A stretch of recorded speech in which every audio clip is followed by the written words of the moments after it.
waxaad saaka halkan shirka jaraa'idii ku yeedhay inaan ka hadlo arrimo runtii warbaahinta aan ku arkaya habeenadan aan ka jawaabo oo ay sibaxaysibe iyo ay qorqorayeen oo ahayd khilaaf baa ka dhexeeya guddoomiyaha iyo xogayaha guud ee xisbiga waddani. runtii haddii aan soo koobo wax khilaafo horta aniga guddoomiyaha naga dhexeeya ma jiro. guddoomiyaha xisbiga kumaanaan kulmin, niman saaxiibaa baan nahay, sidooda kaleba saaxiibo ah. markaa niman dee saxaafadda ay wax ka dhex doontuman yihiin, taas waa taa. ta labaad iyadana aan ka hadlaya waxa weeye waxaa ogeydeen shalay maayadar hato waxaan kordhinay muddadii baanu dib u dhignay. sida kulmiye umaanaan kordhisan muddada annagu haddaanu nahay aniga iyo haddaanu nahay guddoomiyaha haddii madaxda kale xisbiga aanu nahay. waxaanu jecel lahay oonu aniga guddoomiyihii isku raacnay in muddadaas sanadkii aanu kordhinay aanu aniga iyo guddoomiyuhuba aanu xilalkanu hayno aanu ku wareejinno ciddii xaqu leh ee xisbigu xaqu siiyey oo ah cabdiqaadi jirde in lagu wareejiyo guddoomiyuhu ku wareejiyo halkaas sano guddoomiyaha xisbiga oo hore loogu ballan qaaday golihii dhexe lagu ansixiyey ah nin qiimo leh. runtiinaan isleeyahay xisbiga sanadkaa wax badan buu ka bedelaya. waxaa kaloo runtii muddada annagu iskama fadhiyayno,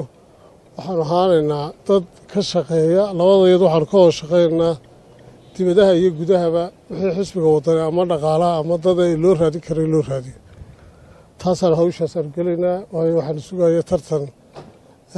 muddada hadhayna waa wax yar inuu xisbigu diyaargaroobo, shirweynahana u diyaargaroobo baanu ugu talagalnay. waxaa kaloo aanu doonaynaa in la sameeyo shirweyne ka duwan shirweynayaashii hore oo dadku si furan ay ugu tartamaan oo dadka xisbiga ku jira qof waliba uu wixii uu doonayo uu tartan ku helo. waxaanu runtii isku khilaafnay oo wax ka dhigaya waxa weeye runtii markaan idiin sheegana aanu arka anigu sharci darro sharciga xisbigana khilaafsan. guddoomiye wuxuu soo jeediyey inaan ku wareejiyo si kumeel gaara nin la yidhaha khadir guuleed oo aan xisbiga meelle ka soo gelin, wax xisbiga uu ku leeyahay anigu aanan ogeyn, anigoo ah xogeyihii guud iyadoo uu joogo xogeyihii ku-xigeenkii xisbiga oo muddo dheer ila soo shaqeeyey, howl badan soo qabtay, nin mas-uula jamaal, nin ahludiina, nin xilkaa iyo ka weynba qaadi karaa. sabab loo dhaafiyaanan anigu arkayn inay jirto. waxaan u arkaa inay sharciga dal ka soo horjeedo xisbiga waddani. xisbiguna wuxuu xisbi ku yahay waa sharciga oo la ixtiraamo. haddii sharciga la isla dhaafo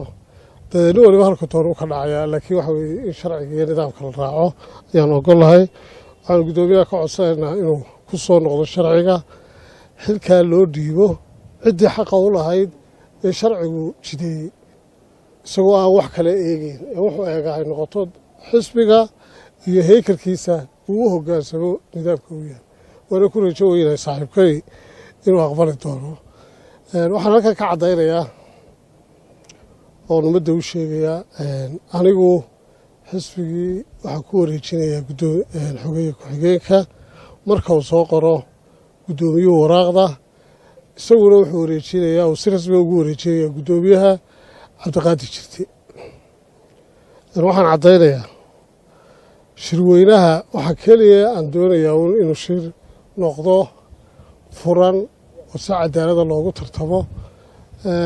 laakiin anigu nin tartan ka gelaya madaxnimada xisbiga, mid ama guddoomiye ha noqdo ama xogeeye ha noqdo ama xil saro uu leeyahay xisbigu ha noqdo, midna diyaaru ma ihi. waxaan diyaar u ahay wixii kale inu qaban karayo ee xisbigu iga baahdo inaanu qabto, wixii uu xisbigu iga baahdana waanu hoggaansamaya. laakiin waxaan jecelahay aniga guddoomiyuhuba waxaan muddo dheer baanu soo soconnay, waxaanu soo qabannay howlo badan. xisbiga waxaanu gaadhsiinay annaga iyo taageerayaasha iyo xisbiga oo dhammiba uu nagu hogaaminayay guddoomiye madax noogu ahaa, si nafbaxana runtii uu shaqeeyey. xisbiga oo dhammina gudahiyo dibad baa looga wada shaqeeyey. tijaar shicib cid walibana ay xisbiga taageero cad ay siisay aad iyo aadna dadkii taageeray aanu ugu mahadnaqayno aad iyo aadna aanu 100% mahadnaq halkan uga soo jeedinayno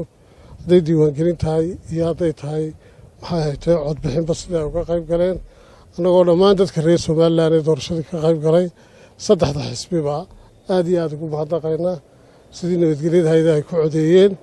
waayo doorashadu waa horumarka Somaliland waa midnimada Somaliland waa isku geynta iyo sar wax ku noqonayna waa midnimo maha qabayn marka taasna waa taa intaas ku deereeyaa gudoomiyaha waxaan u soo jeediyay haddana aan sheegayaa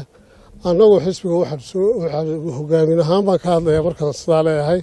gudoomiyaha xisbiga wuxuu soo gaarsiiyey 40% inuu xisbigu helo iyo weliba siyaado wuxuu jiray xisbigu 5 sano shalay darhaad buu ku buuxay 5 sano xisbi ahaan waxaanu la tartanay xisbi xukuumadda haysta xisbigii aanu aniga gudoomiyuhu ka mid kahay inuu cid oo muddo dheer ilaa bilowgii runtii aanu aad iyo aad ugu ammaanno gudoomiyaha xisbiga oo runtii halgan dheer u galay sidii ay doorashooyinku ku hirgeli lahaayeen cid Faysal Cali Waraabe waxaan runtii aynu ognahay inuu xisbigan ahaa xisbiga ugu daada yar leh 5 sano kaliya jiray xisbiyadii intaasoo soo ula tartamayna xisbiyada weyn bay ahaayeen kulmiye oo kale madaxweyne hore u yeeshay madaxweyne hore uga dhacay waa xisbi soo jireena xildhibaanu ku leeyahay golaha wakiilada cid ayaduna way ka sii qadiimisan tahay kulmiye way ka horeysay udubun baa ka horeysay maanta xisbiga ugu siiraysan waa cid runtii waxaan u arkaa inaan guul weyn xisbiga u soo hooyay Cabdiraxmaan iyo raggii la shaqeeyay taageerayaashii dibadda iyo gudaba ay xisbiga u soo hooyeen isagoo Cabdiraxmaan runtii ahaa ninka la dooranayay ee dadku dooranayay guushaana uu isagu keenay 40% uu keenay laakiin halkii xisbigu higsanayay oo ahayd madaxweynaha maana gaarin marka waxa loo baahan yahay isagana aan kula taliyay kulana talinaya in inteena 40 ka dhaaf weydad hogaaminayso ee hoggaanka sare ku jira ay xeelalka doorka dambe ay ka maqnaadaan adiguna aad ugu hogaamiso xisbiga waxa ku jira si loo helo dad intay naga dhiman ee kulmiye naga sareeyo loo helo iyo in ka sareyso 100% si aan u gaadho waxa taasa ku adkeynaya gudoomiyaha murashaxnimada iyo gudoomiyahaba waxa jira rag aad iyo aad u qiimo badan oo siyaasiyiinta ugu waaweyn ee Soomaaliland waxa ku jiraan xisbiga wadani waxa ka mid ah Cabdiqaadir Jirde waxa wada ogtihiin xeerarka iyo nidaamka maanta dalku ku shaqeeyo waa ninkii sameeyey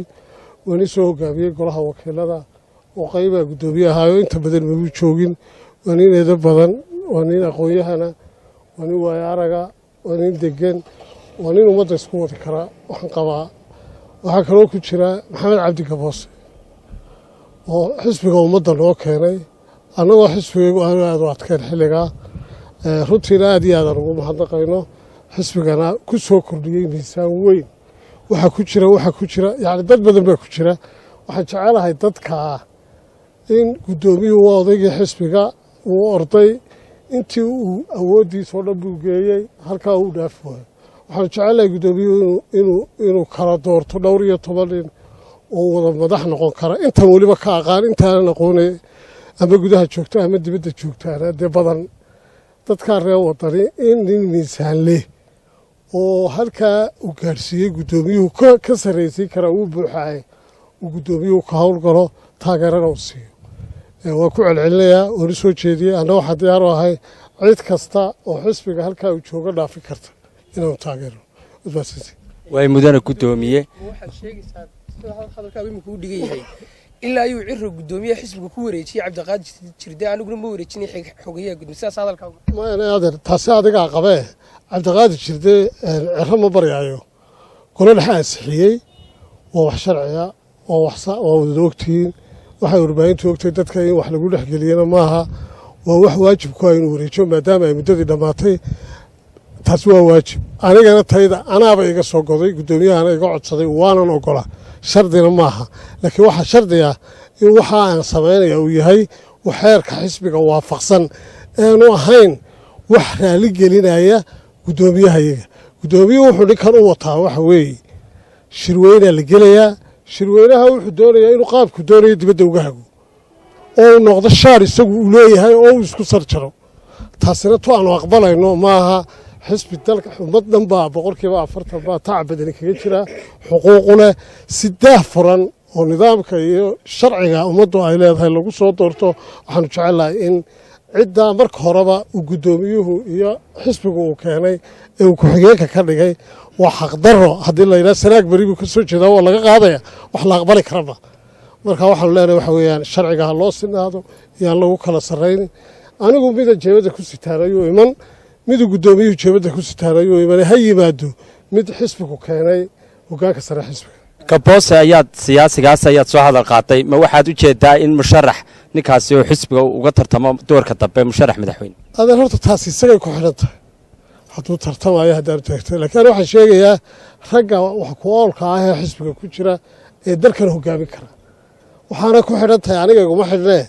isaga iyo shirweynuhu wuxuu uu yeelay isagii ragga badanee kale xisbiga ku jiraaba xogaye maxamed cabdillaahi warcadde waxaad sheegtay in guddoomiyuhu kuu soo jeediyey inaad xilka xogeyenimada aad siyaasi kale aad ku wareejisid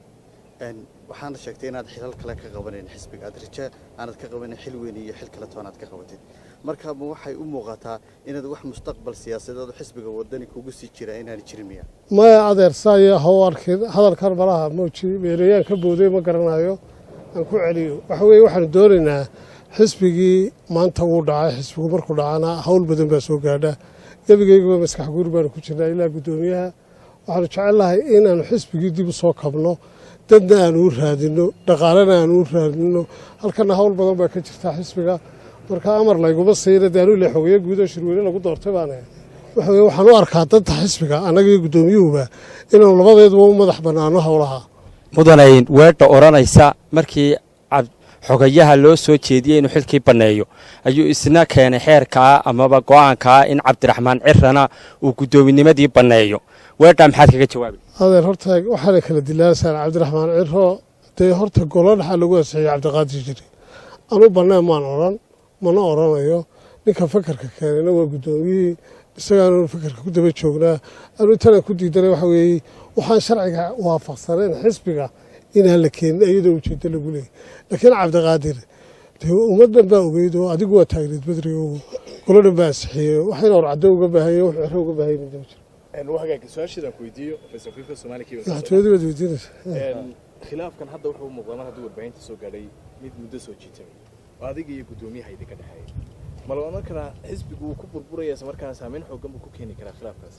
adeer horta khilaaftay jiraa ma jiray waa intaa yaree ah aynu sharciga raacnayo waa intaasuna wax kale maaha ninkana annagu saaxiib gaaraanu xisbigu kuma wada jirno guddoomiye xogayuun iskuma nihini annagu sida kagaanu saaxiibu nahay haddaan bannaanka joogiyo hadduu bannaanka joogaba isku faamili baanu nahay marka annaga wax badan oonu dhex yeelaa labadeeda ma jiro laakiin dee wixii caraaha isaguna fakarkiisuu qabaa sidaa wejiyadeenu u kala duwan yahay dadku dee laba walaalaaba wejiyadeedu kala duwan yahay ra'yigooguna kala duwan yahay dee sidaa waa u kala duwanaan karnaa waxna waa isku qaban karnaa laakiin hadii jeer waxaan u hoggaansanaa wixii majoritiga xisbiga madaxtooyada baa laleeyahay yaa xogayihii dhinac dabada ka waday bal ka war adeer horta kuwa sidaa leh dee waxaan ugu jawaabo garan maayo waan idiin sheegay waxaan ka hadlayaa wuxuu yahay waxay madaxtooye meesha ugu jira inaan idhaahdo inaan kaa yaryo imana xogeyaha guud ee ku-xigeenkaygu ha yimaadana idinkaa garanaya anu waxaan leeyahay ku-xigeenkaygu ha yimaado madaxtooyaduna howlaheeda kalaa ka badane xogeye guud kuma mashquulsana inta badan go'aamada xukuumadda oo kale iyo xisbigiinu dee waa ku kala hadashaan arrimaha inta badan jawaabidda xukuumadda arrintaas seed war adeer horta xukuumaddu dee waa xukuumad somalilan ah dalkaneeda xukuumaddu ah annagu wixii dee go'aamee iyagu soo gaaraan inaan raacnaa qasab maaha laakiin waxaa qasaba in wixii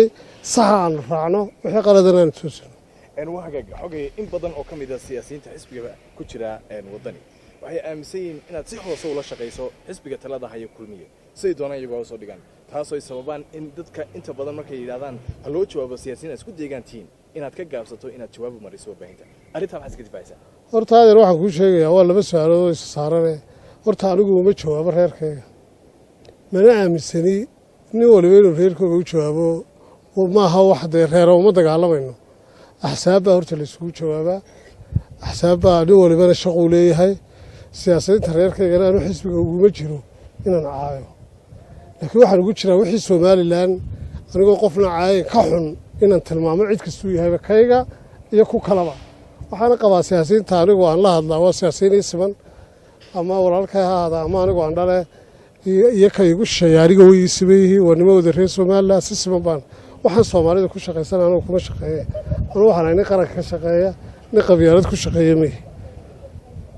taas waa taadi kale maxay maxay igu dhalinayaan ma ka gaabinta anigu ma xil saari oo xil gaara igama saaraa inaan u jawaabo meeshana uma joogo reer gaara inaan u jawaabo waxaan u joogaa wixii somalilan ku xun inaan ka jawaabo cid kasta ha tiraahday laakiin cid gaar oo aniga xiliga saaray inaan ilaaliyaa ma jirto khilaafkan intaan warbaahinta soo gaadho